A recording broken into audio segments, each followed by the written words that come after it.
किसी को याद है वो पहला दिन जब आप चर्च आए थे? नहीं याद? याद है, मुझे याद है। मैं पहली बार चर्च आया तो नीचे जो वो स्पोर्ट्स एरिया है वहाँ पे, उस दिन ये वाला हॉल शायद नहीं मिला था, तो वहाँ पे चर्च लगा था। तो हम बेसिकली आरती की मम्मी को मिलने आए। आरती ने बोला मम्मी चर्च जाती हैं तो हम मिल भी आएंगे, वहीं चलते हैं। तो हम चर्च आए। तो आए, थोड़ा लेट आए, जनरली जैसे होता है। पहली बार बंदा थोड़ा कई बार लेट आ जाता है, कई लोग तो बार बार लेट आते हैं। तो थोड़ा लेट आए। फिर उसके बाद अगले संडे में इस वाले फॉयर हॉल में आया। फॉयर हॉल में आया तो अलका थी यहाँ पे। अब अलका दूसरे चर्च में है, आशीषित है। तो उसने मेरे को वहाँ जहाँ सौम्या बैठी है उस 3rd रो में बिठाया।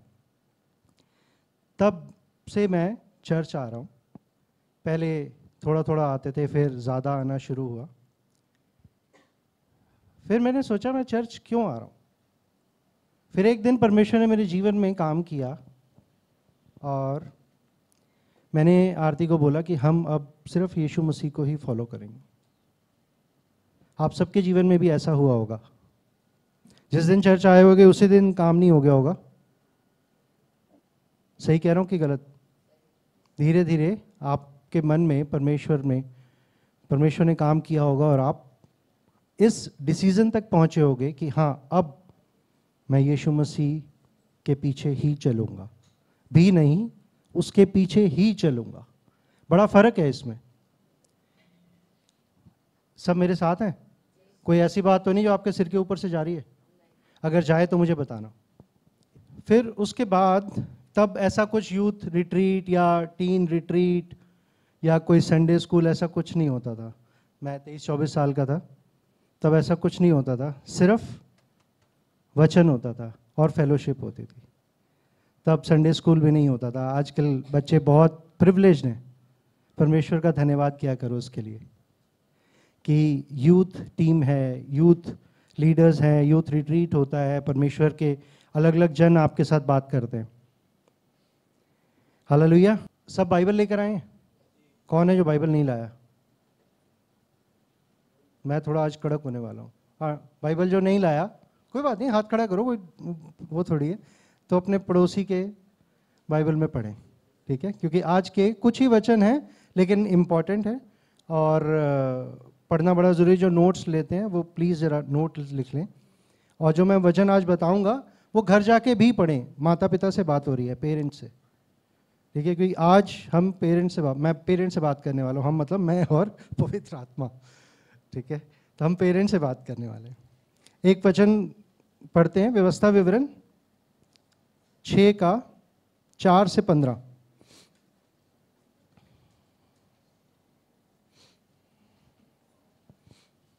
सब लोग पहुंच गए? व्यवस्था विवरण 5वीं किताब है, गिनती के बाद आती है।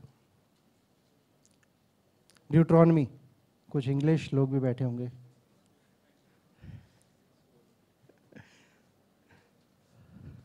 आफ्टर नंबर्स, ड्यूट्रॉनमी 6 फ्रॉम 4 से हम पढ़ेंगे। हे इज़राइल सुन। जब परमेश्वर ऐसे बोलते हैं ना सुन, तो कान लगाने की जरूरत है उस पर, ठीक है? यहोवा हमारा परमेश्वर है, यहोवा एक ही है। तू अपने परमेश्वर यहोवा से अपने सारे मन और सारे जीव और सारी शक्ति के साथ प्रेम रखना। और ये आज्ञाएं जो मैं आज तुझको सुनाता हूं वे तेरे मन में बनी रहें और तू इन्हें अपने बाल बच्चों को समझाकर सिखाया करना। इस बात पे ध्यान देना आप, मैं इसलिए धीरे धीरे पढ़ रहा हूं। और घर में बैठे, मार्ग पर चलते, लेटते, उठते इनकी चर्चा किया करना। कब करनी है चर्चा? घर में बैठे, मार्ग पर चलते, लेटते, उठते इनकी चर्चा किया करना। और इन्हें अपने हाथ पर चिन्ह के रूप में बांधना, और ये तेरी आंखों के बीच टीके का काम दें। और इन्हें अपने घर के चौखट की बाजुओं और अपने फाटकों पर लिखना।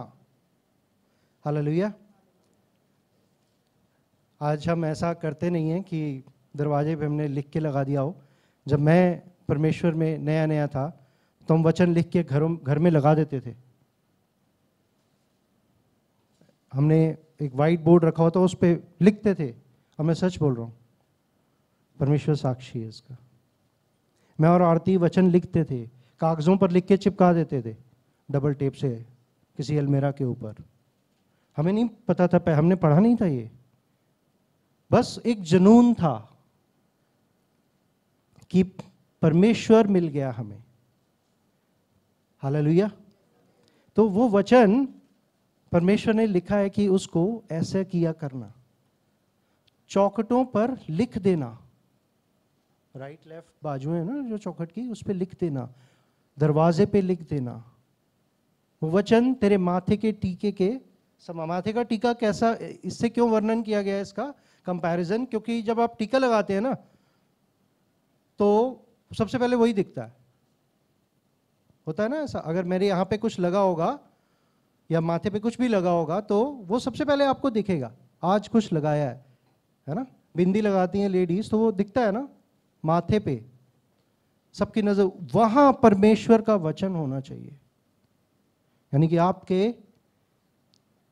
आपसे परमेश्वर का वचन दिखना चाहिए सबको। आगे पढ़ते हैं। मैं आज ज़्यादा समय अगर लूँ तो आप मेरे को बता दीजिएगा, मुझे लगता है ज़्यादा समय लगने वाला है। और इन्हें अच्छा फाटकों पर लिखना। 10, जब तेरा परमेश्वर यहोवा तुझे उस देश में पहुंचाए जिसके विषय में उसने अब्राहम, इसहाक और याकूब नामक तेरे पूर्वजों से तुझे देने की शपथ खाई, और जब वह तुझको बड़े बड़े और अच्छे नगर जो तूने नहीं बनाए और अच्छे अच्छे पदार्थों से भरे हुए घर जो तूने नहीं भरे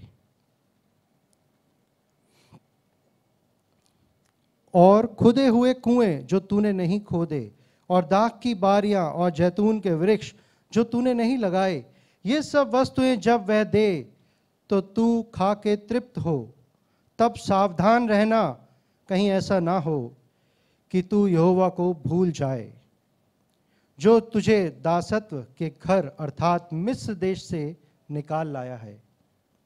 अपने परमेश्वर यहोवा का भय मानना, उसी की सेवा करना और उसी के नाम की शपथ खाना।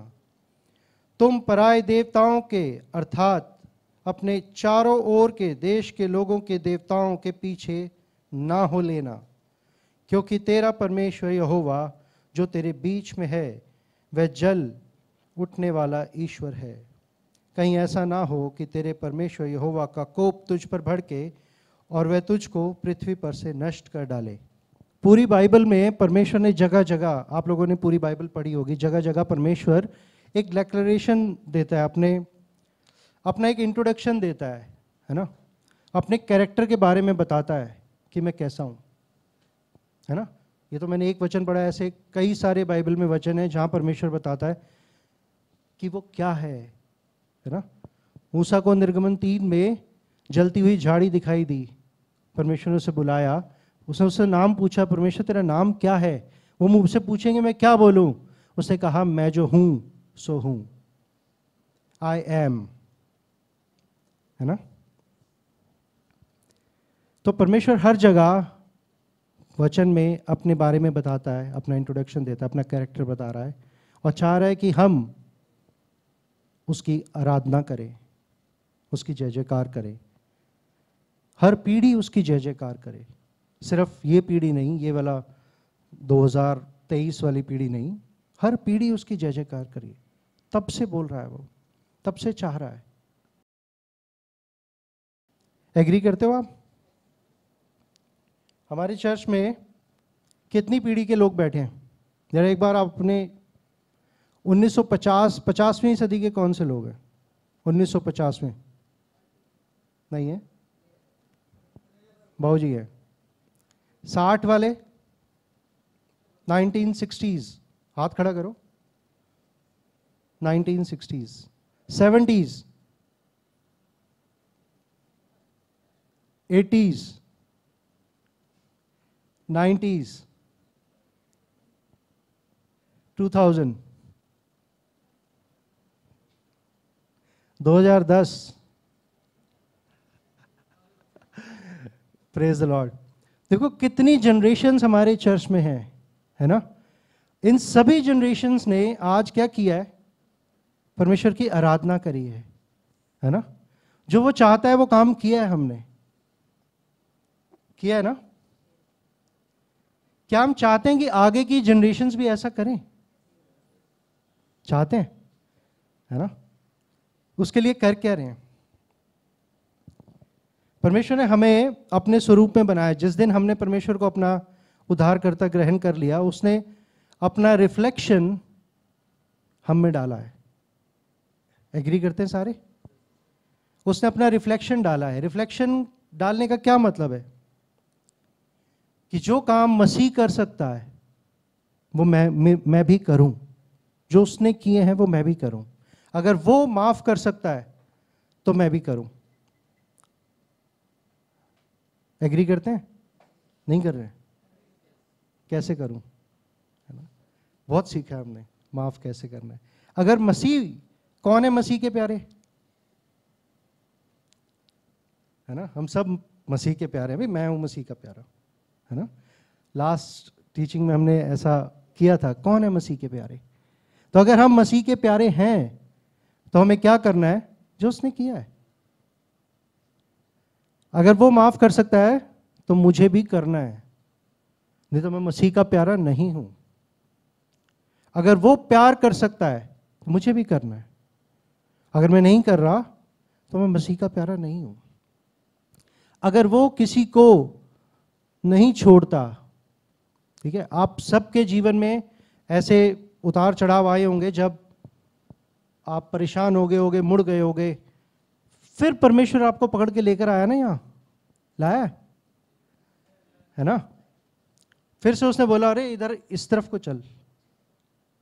ऐसा हुआ है ना। तो अगर परमेश्वर नहीं छोड़ता तो हमें भी नहीं छोड़ना है। ये मैंने सीखा है इस वचन से, कि ऐसे जनों को जो परमेश्वर की भेड़ें हैं, जो परमेश्वर से मुड़ गई हैं, आपने उनको विटनेस किया था, उनको छोड़ना नहीं है। उनको फिर कनेक्ट करो, फिर फोन करो, बात करो, परमेश्वर के बारे में बताओ। एग्री करते हैं सारे? नहीं कर रहे? तो ऐसा हम करेंगे, करना है, क्योंकि अदरवाइज हम मसीह के प्यारे नहीं है। सिर्फ यही वाले नहीं है, ये वाले मसीह के प्यारे हैं, ये वाले नहीं है क्या? हैं? तो आवाज नहीं आ रही ना।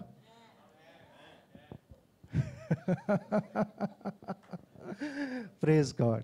कोई भी ऐसा नहीं होना चाहता जो मसीह का प्यारा ना हो। अच्छी बात है, लेकिन उसके लिए कुछ करना पड़ेगा। वो जो मसीह ने किया है, बड़े मुश्किल काम कर गया वो, है पसूड़ी सालरी पा गया, है ना। पंजाबी में यही कहते हैं, बड़े मुश्किल काम परमेश्वर यीशु मसीह कर गया और हमें बोल गया फॉलो। ठीक है, ठीक है, हम फॉलो कर रहे हैं। चर्चेज इसीलिए हैं, पास्टर्स इसीलिए हैं, जो बार बार आके रिमाइंड कराते हैं। पता आप सबको है, महाज्ञानी है आप लोग, लेकिन वो एक खेली है ना हमने गेम, मैंने तो खेली है, मतलब 70s के बच्चों ने शायद खेली है, 80s वालों ने नहीं खेली होगी। एक टायर होता है और एक डंडी होती है। एक डंडी मारते हैं, टायर थोड़ा सा आगे चलता है, फिर वो ऐसे ऐसे करने लगता है, फिर मारते हैं, है ना। ऐसा देखा है? देखा तो होगा, नहीं तो गूगल पे देखना, गूगल पे सब अवेलेबल है। तो आप समझ गए ना सारी बात। Praise God. एक और वचन पढ़ते हैं, मलाकी 4:5-6। जल्दी जल्दी उंगलियां चलाइए।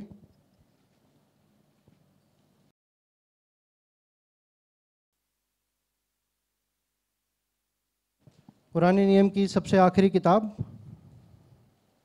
और उसके आखिरी 2 वचन। पहुंच गए सब? देखो, जब ऐसा आए तो देखो।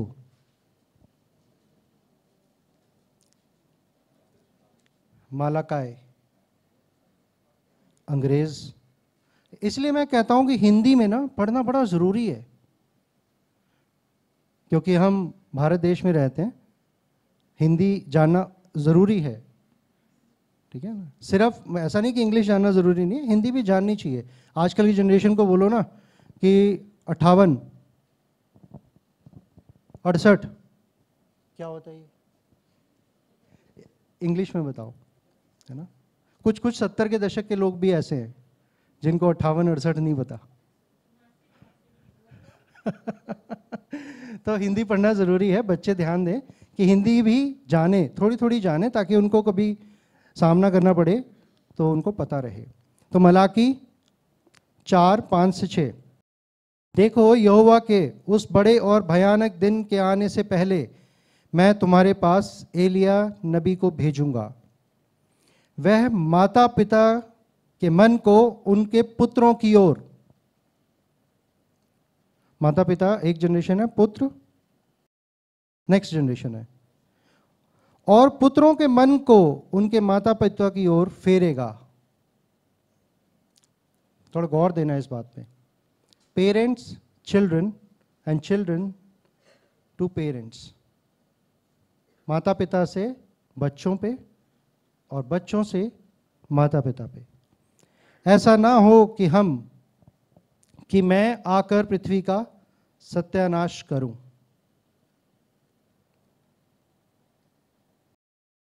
एक और वर्ष पढ़ते, इब्रानियों 13:7-8। ये वचन पढ़ के पिछले वाले वचन की शायद क्लैरिटी आएगी आपको। मैं चाहता हूं कि आप खुद समझ पाएं, क्योंकि आप समझदार हैं, परमेश्वर ने आपको बुद्धि दी है। 7 और 8 पढ़ते हैं। जो तुम्हारे अगुवे थे और जिन्होंने तुम्हें परमेश्वर का वचन सुनाया है, उन्हें स्मरण रखो। स्मरण करो नहीं,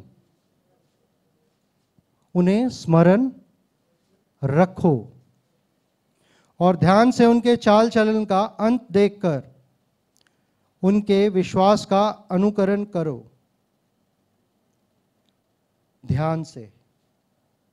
यीशु मसीह कल और आज और युगानुयुग एक सा है। हालेलुया। क्या समझ में आया इससे?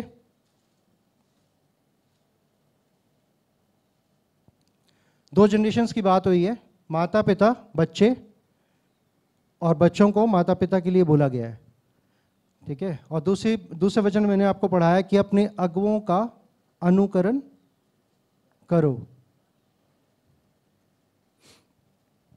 Honour your leaders.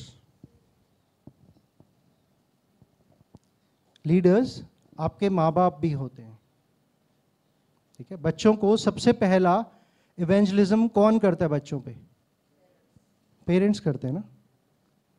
माँ बाप उनको घर में सिखाते हैं कैसे बिहेव करना है ना।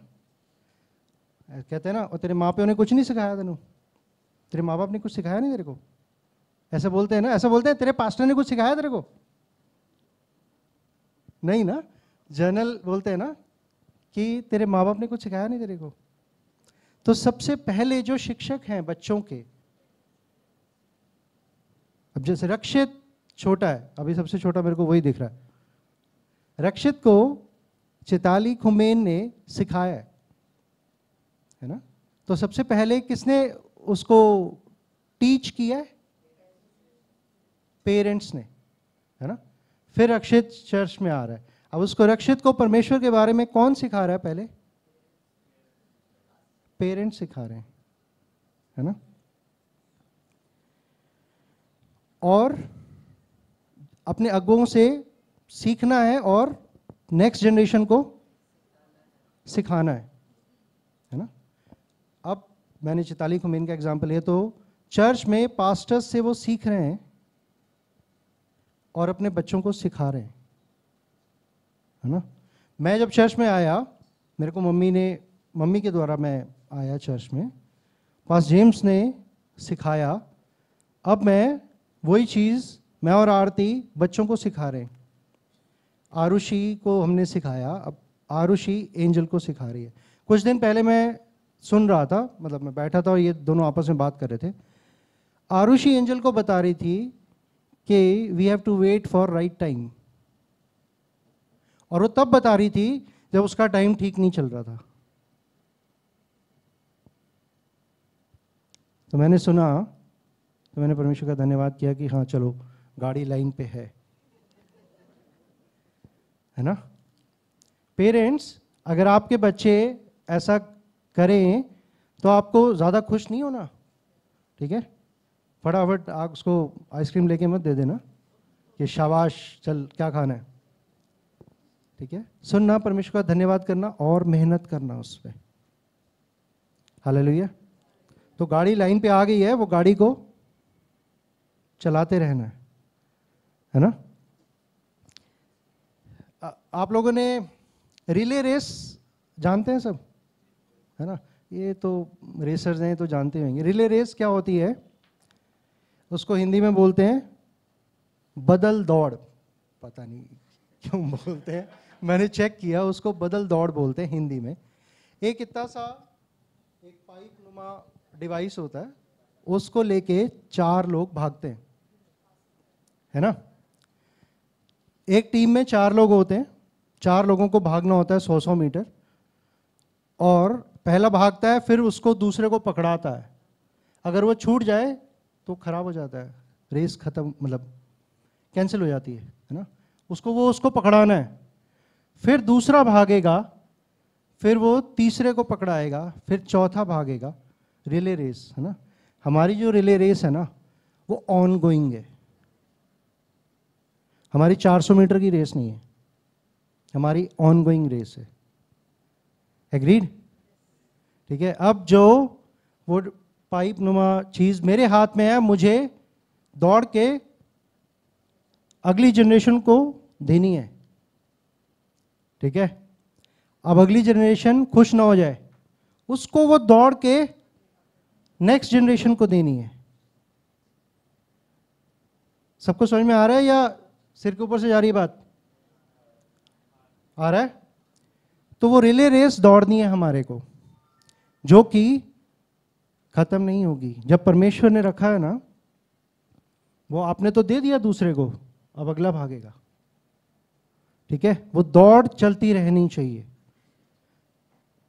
समझ रहे हैं पेरेंट्स और बाकी के बच्चे भी, ठीक है। अब जो पास्टर राहुल ने दौड़ के वो पाइप आशीष को और अभिषेक को पकड़ाया है, वो आगे इनको देना है। हालेलुया। तो हमें क्या करना है, अपने अगुओं को, जो हमारे टीचर्स हैं, हमारे पास्टर्स हैं, हमारे पेरेंट्स हैं, उनको ऑनर करना है, और अपने से जो नेक्स्ट जनरेशन है उनको एम्पावर करना है। एम्पावर का क्या हिंदी वर्ड होगा? कोई है अंग्रेज?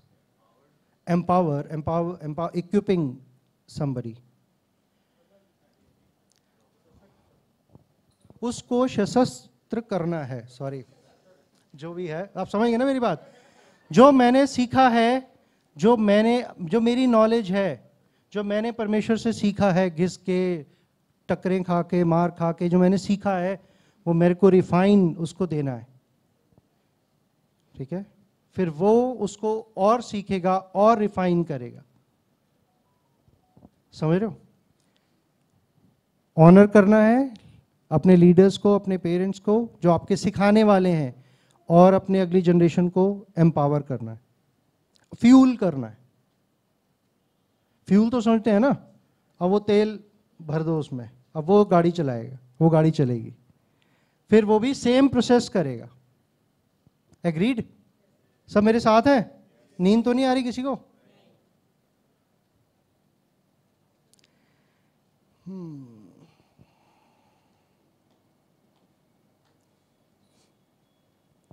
व्यवस्था विवरण का भी हमने 6:4 से 15 पढ़ा ना। एक बार दोबारा वहीं चलते हैं। 10 से पढ़ेंगे। हाँ, जब तेरा परमेश्वर यहोवा तुझे उस देश में पहुंचाए जिसके विषय में उसने अब्राहम, इसहाक और याकूब जो हमारे सीनियर्स थे, है ना, जो हमारे पूर्वज थे, उनसे वादा किया था और हमें दे।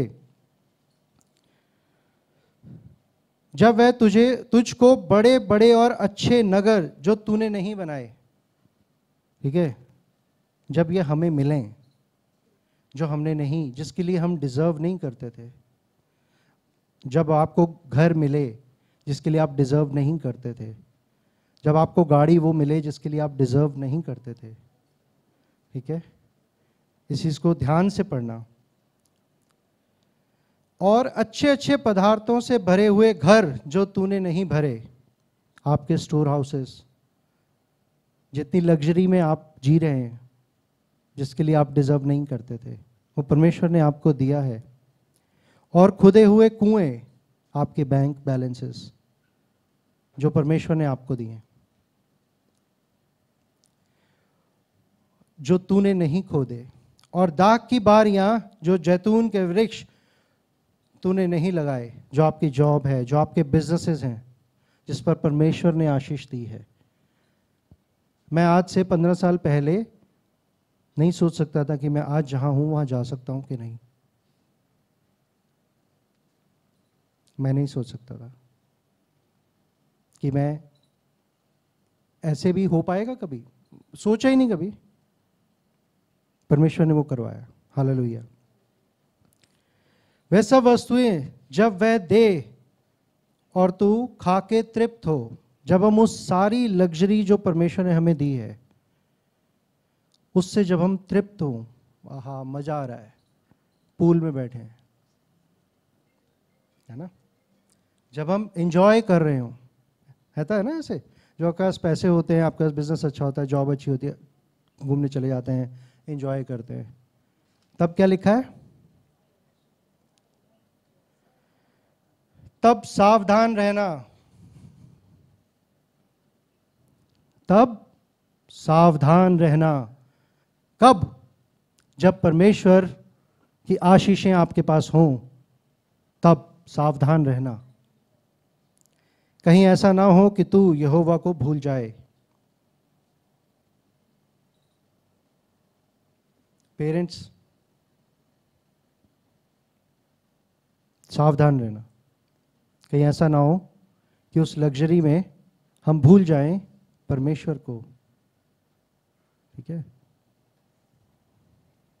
कि क्या किया है उसने हमारे लिए, हमें क्या करने को बोला है। चलते, लेटते, उठते, बैठते, क्या करना है हमारे को? क्या हम कर रहे हैं?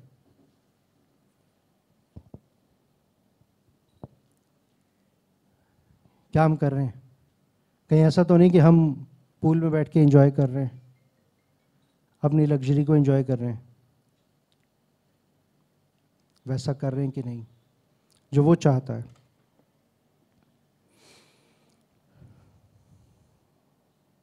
सोचने वाली बात है ये। कोशिश करना कि इस पे आप बार बार सोचना, इसको नोट कर लीजिए, बहुत ज़रूरी पॉइंट है ये। और एक और चीज़ मैं आपको बताना चाहता हूँ, इसी से कनेक्टेड है, कि चर्च जो है ना, church is a resource for all believers. Resource, संसाधन, सपोर्ट, है ना। चर्च किस लिए आते हैं हम? क्या करते हैं चर्च में आके? अपने आप को भरते हैं, है ना। Church is a resource for all believers, सभी विश्वासियों के लिए। We should not outsource it. Outsource समझते हैं? बच्चे तो समझते होंगे आउटसोर्स। आउटसोर्स का मतलब है किसी को ठेका दे देना, है ना। आजकल कई जॉब्स होती हैं जो आउटसोर्स करते हैं लोग, जैसे हॉस्पिटल्स में या और कई जगह में एम्प्लॉय को ऑन अपनी नौकरी पे रखने की बजाय आउटसोर्स कर देते हैं, ठेके पे रख लेते हैं। अब समझ में आया सबको, है ना। तो चर्च जो है वो हमारे लिए रिसोर्स है, हमें उसको आउटसोर्स नहीं करना है। ये किस संदर्भ में मैं आपसे बात कर रहा हूँ? आप सब पेरेंट्स, बच्चे हैं आपके, स्कूल जाते हैं, पढ़ाई करते हैं। कुछ पेरेंट्स ने उनकी ट्यूशन भी लगाई होगी कि अरे 10वीं में चला गया, बोर्ड आने वाला है, ट्यूशन लगाओ इसकी, है ना। या 12वीं में 11वीं में चला गया, फिजिक्स है इसके पास, इसकी ट्यूशन लगाओ, फिजिक्स में कमज़ोर है ये, ट्यूशन लगाई होगी। क्या आप ट्यूशन के भरोसे छोड़ देते हो उसको? ठीक है, फिर जाके ट्यूशन वाले से लड़ते हो, अरे फेल हो गया, आपने क्या किया? नहीं ना। या छोड़ देते हैं? क्या करते हैं? उसको बोलते हैं इधर आ बैठ, बता क्या किया, कहाँ पे है, स्कूल में क्या हुआ, ट्यूशन में क्या किया। खुद उसकी रिपोर्ट लेते हैं, उसको खुद भी पढ़ाते हैं, है ना। फिर चर्च में अगर बच्चा संडे स्कूल में है तो अरे ये दीपशिखा, मौविका और चिताली की रिस्पॉन्सिबिलिटी है। क्या ऐसा है? क्या ऐसा कर रहे हैं? अरे तो अब यूथ में चला गया, अब तो दीपशिखा गौरव देखें या पास्टर जेम्स देखेंगे, मैं तो आगे बोल दूंगी अरे ये तो यूथ ट्रिप पे भी गया था, फिर भी ऐसा हो गया, है ना। बोल सकते हैं ना। इसका मतलब आपने आउटसोर्स करा, आपने चर्च को ठेका दे दिया पास जेम्स को, ये जी गणेश आज से आपके पास ठेके पे। ऐसा नहीं है होना चाहिए ना। गणेश मेरे को सामने दिखा तो मैंने उसका नाम ले दिया, मैं एक एग्जांपल दे रहा हूँ, ऐसा नहीं है ना। अब मैं एंजल संडे स्कूल में है, मैं बोल दूं कि अब मौविका की रिस्पॉन्सिबिलिटी है, नहीं। प्रायर किसकी रिस्पॉन्सिबिलिटी? पहली रिस्पॉन्सिबिलिटी किसकी है? माँ बाप की। Happy father's day to fathers today. पहली रिस्पॉन्सिबिलिटी पेरेंट्स की है, माँ बाप की है, अपने बच्चों को इक्विप करने की। इतने सालों से हम चर्च में हैं, ठीक है, पास जेम्स ने बाइबल रटा मारी है सुना सुना के, वो टायर डंडी, ठीक है, तो वो हमें बच्चों पे डाउनलोड करनी है। डाउनलोड तो समझते हैं ना सारे, फ़ोन में गाने डाउनलोड कर दो, फ़ोन में सॉफ्टवेयर डाउनलोड समझते हैं ना, किसी भी चीज़ को उसके ऊपर डालना, डाउनलोड करना। नींद आ रही है सबको? आ रही है मतलब। तो बच्चे की रिस्पॉन्सिबिलिटी या नेक्स्ट जनरेशन की रिस्पॉन्सिबिलिटी सिर्फ पास्टर की नहीं है, पास्टर और पेरेंट्स दोनों की रिस्पॉन्सिबिलिटी है, ठीक है। स्कूल यानी कि पास्टर, ट्यूशन यानी कि संडे स्कूल, और पेरेंट्स आप लोग, आप तीनों की एक रिस्पॉन्सिबिलिटी है नेक्स्ट जनरेशन के लिए। आप तीनों जवाबदारी हो। पेरेंट्स सबसे पहले, है ना। बच्चे यहां तो चुपचाप बैठते नहीं हो, घर में इनकी आवाज सुना करो आप, है ना। तो पेरेंट्स की रिस्पॉन्सिबिलिटी है ना सबसे पहले, क्योंकि ज्यादा टाइम बच्चे का आपके साथ बीता है और आपको मालूम है कि वो क्या है ना। तो आपकी ज्यादा रिस्पॉन्सिबिलिटी है, पूरे चर्च की रिस्पॉन्सिबिलिटी है।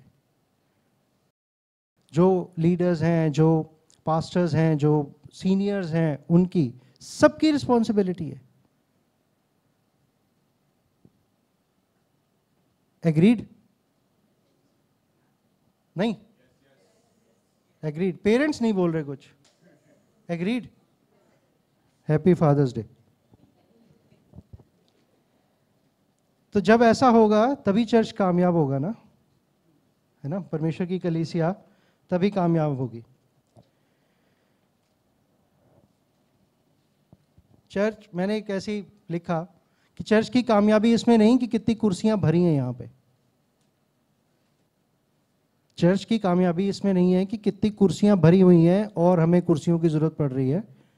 अच्छी बात है, सब लोग चर्च आ रहे हैं, कुछ लोग किसी वजह से, आलस की वजह से नहीं आ पाते, कोई बात नहीं, वो ऑनलाइन देख रहे हैं। तो कितनी कुर्सियां भरी हैं इससे कामयाबी नहीं है। कामयाबी इससे है कि जो उस पर बैठे हैं ना, क्या वो अगली जनरेशन को एम्पावर कर रहे हैं, डाउनलोड कर रहे हैं उन पे?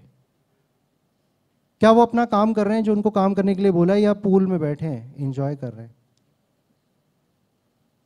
हम कितना महत्व अपनी जॉब को, अपने बिजनेस को देते हैं? हम कितना महत्व बाकी और चीज़ों को देते हैं जो परमेश्वर ने हमें दी हैं? हम उसके काबिल नहीं थे। उसने बनाया है हमें। मैं इस काबिल नहीं था कि मैं यहाँ खड़ा होकर वचन सुना सकूं। उसने बनाया है। हालेलुया। कैसे करेंगे ये सब? एक और वचन पढ़ते हैं, व्यवस्था 6, 20 और 21, उसी चैप्टर में रहेंगे।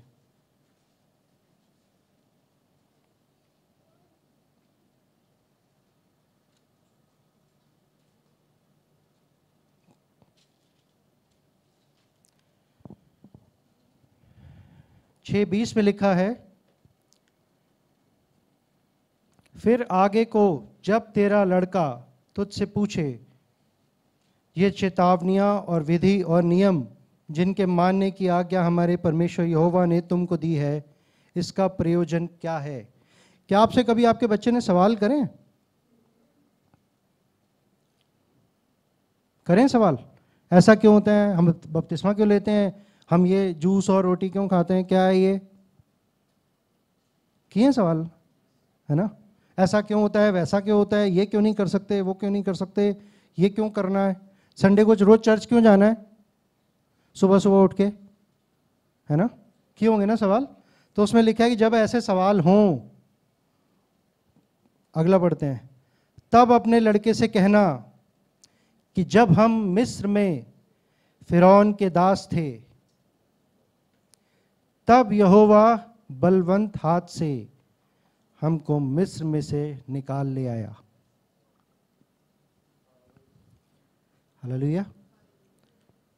उनको ये आज्ञा दी थी कि जब तुम्हारे बच्चे, तुम्हारी नेक्स्ट जनरेशन, तुम्हारे अगली जनरेशन जब तुमसे पूछेगी ना कि ये क्यों करना है, तब उनको बताना कि वहाँ पे क्या हुआ था, कैसे वहाँ 10 मरियाँ आई थीं, लोग मरे थे, कैसे परमेश्वर ने हमें उस लाल समुद्र में से उसको सुखा के हमें निकाल दिया था, है ना?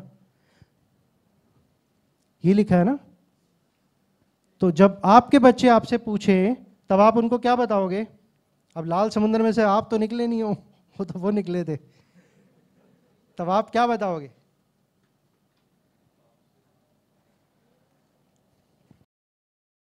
या जो दादा दादी हैं, नाना नानी हैं, उनसे उनके पोते पोतियां पूछेंगे कि भाई ये क्या हो रहा है दादू, यार ये पापा तो बताते नहीं, आप ही बता दो, ठीक है, कि ऐसा क्यों है? तब क्या बताओगे? कि बेटा जब हम पाप के दास थे ना,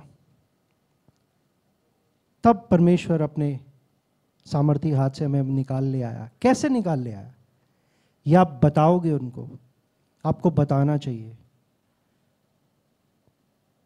जब आप मृत्यु के वश में थे, जब आप बीमार थे, जब आप शराब पीने की लत में थे, जब आप जुआ खेलने की लत में थे, जब आप और लालच में थे, या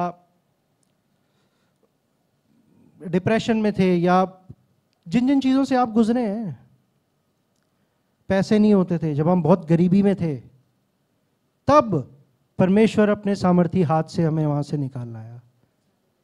हालेलुया। ये आपको अपने बच्चों को बताना है। वो पूछेंगे आपसे कि भाई ये क्यों, क्या करना है?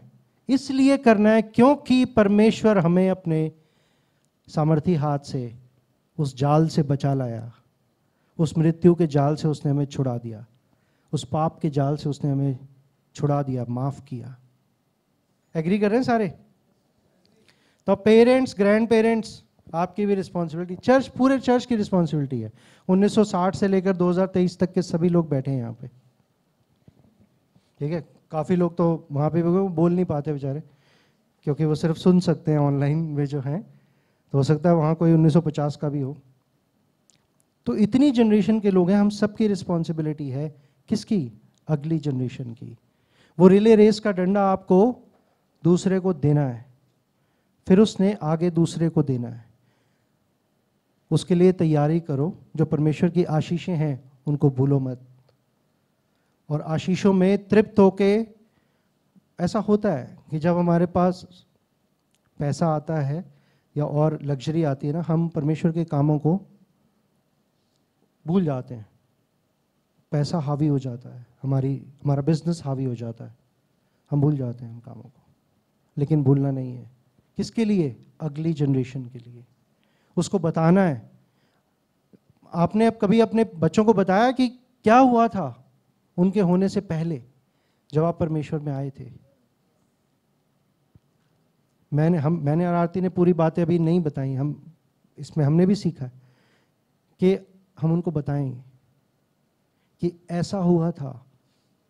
ठीक है, अब मेरे को जब कोविड हुआ था तो बुरी हालत थी, बच्चों ने देखा है, वो इन्होंने विटनेस किया, अपनी आंखों से देखा है कि हाँ, परमेश्वर ने कैसे पापा को बचाया है।